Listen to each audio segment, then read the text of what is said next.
시청자 여러분 안녕하십니까, 김동수입니다. 21대 국회의원 총선거가 이제 12일 앞으로 다가왔는데요. 글로벌 경제 쇼크 속에 치러지는 이번 총선에는 단순히 의회 권력 재편을 넘어서 경제 위기 극복과 대한민국의 미래가 걸려 있습니다. 경제가 대공황급 패닉이라는 미중유 위기에 처했지만 정치권의 경제 살리기 해법 경쟁은 여전히 뒷전입니다. 문재인 정부 출범 이후 33개월간의 19번의 부동산 정책을 내놨는데요. 주요 정책을 좀 살펴보겠습니다. 2017년 8.2 대책이죠. 8.2 대책에는 투기 과열지구와 투기지역을 지정한 바 있고요.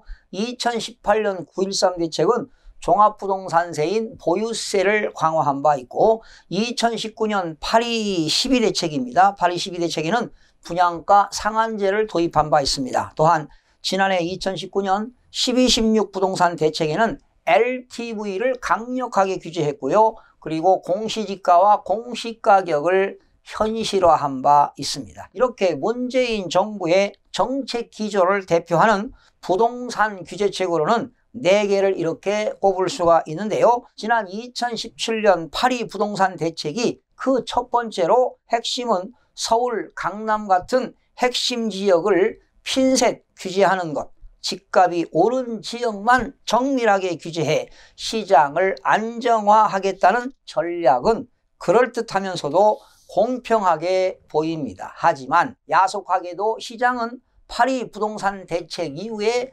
가장 급등을 했습니다. 그 다음으로 가장 급등할 때는 2019년 8.12 분양가 상한제 발표 직후가 되겠는데요. 8.2 부동산 대책 이후 2년간의 시간이 흘러 상승 모멘텀이 소실될 시점이었지만 정부가 8.12 분양가 상한제를 발표하면서 서울 집값은 지난 겨울 이상 고온을 보이면서 폭등하기 시작했습니다. 분양가 상한제는 동을 기준으로 핀셋 규제하는 것인데 시장 참여자들은 이를 공급 단절이 불가피하므로 막차를 타야 한다는 신호로 받아들였습니다. 시장 참여자 시각에서 보자면 핀셋 규제는 시장 지표가 좋은 것을 부각하는 주목 효과를 가져옵니다. 핀셋 지정 후에 실제 규제 개시까지는 어느 정도 시차가 있었는데요. 그 시차의 틈을 노려 매수세가 붙으면서 추가 상승을 일으키게 됩니다. 이에 더해 유사한 흐름을 보이지만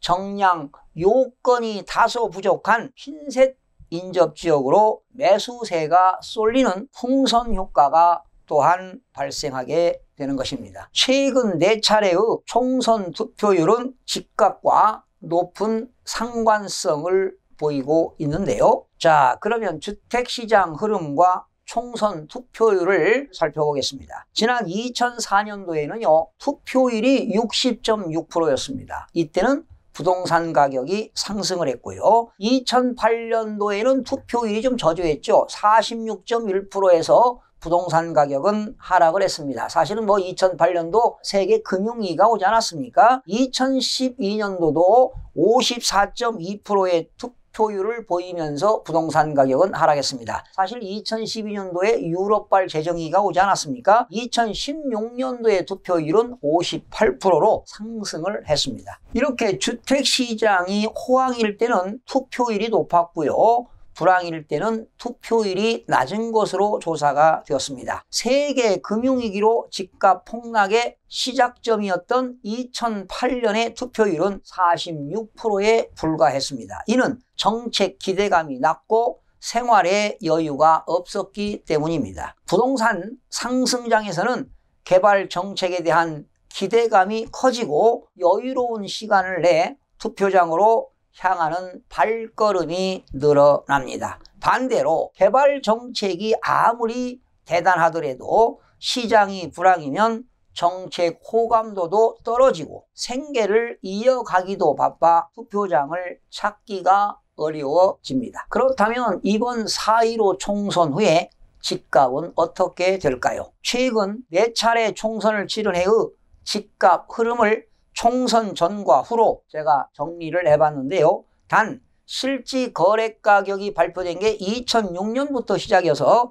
2004년도는 그 당시 실거래 가격을 알 수 없어서 제가 조사를 못했는데요. 자, 그러면 2008년도부터 한번 살펴보겠습니다. 아파트는 음마아파트가 되겠는데요. 전용 면적은 84.43제곱미터고 계약일은 2008년 4월 선거 전과 그리고 2008년 12월 선거 후 가격을 조사해 봤습니다. 2008년 4월에 최고가가 12억 2천만 원, 최저가는 11억 7천만 원이었는데 선거가 끝나고 그해 12월에 9억 5천만 원과 최저가 8억 6천만 원으로 가격이 떨어졌습니다. 고가 대비를 보니까 변동률을 보니까 무려 22%가 하락을 했습니다. 자, 그러면 2012년을 살펴보겠습니다. 2012년 4월에 최고가가 9억 6천만 원, 똑같은 음마아파트입니다. 최저가는 8억 원이 되겠고요. 12월에 최고가는 8억 5천만 원,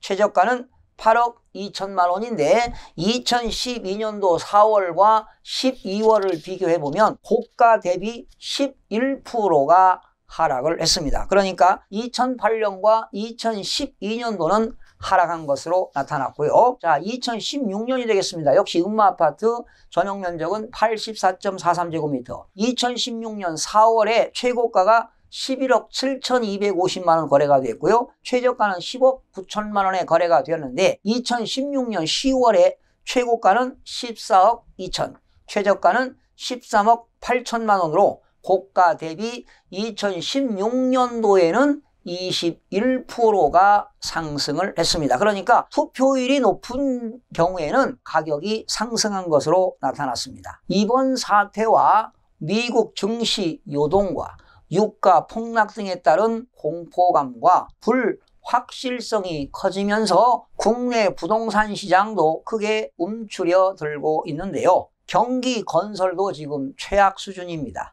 지난 3월 전국 주택사업 경기 실사지수 HBSI 전망치는 51.0으로 전달보다 30.9포인트나 폭락을 했습니다. 9.13 대책으로 규제를 받았던 2018년 11월 47.4로 떨어진 이래 17개월 만에 최저치가 되겠습니다. 이번 사태가 장기화되면 집값 하락과 거래 감소 등 부동산 경기 악화가 불가피할 것으로 예상을 합니다. 최악의 경우는 2008년 금융위기 때보다 더 심한 상황이 올 수도 있습니다. 사실은 2008년 금융위기가 와가지고요 4, 5년 동안 계속 부동산 가격은 하락을 했습니다. 그러나 반면 지방의 일부 지역은 금융위기 때도 상승한 지역도 없지 않아 있습니다. 이렇게 집값이 하락하게 되면 가계자산이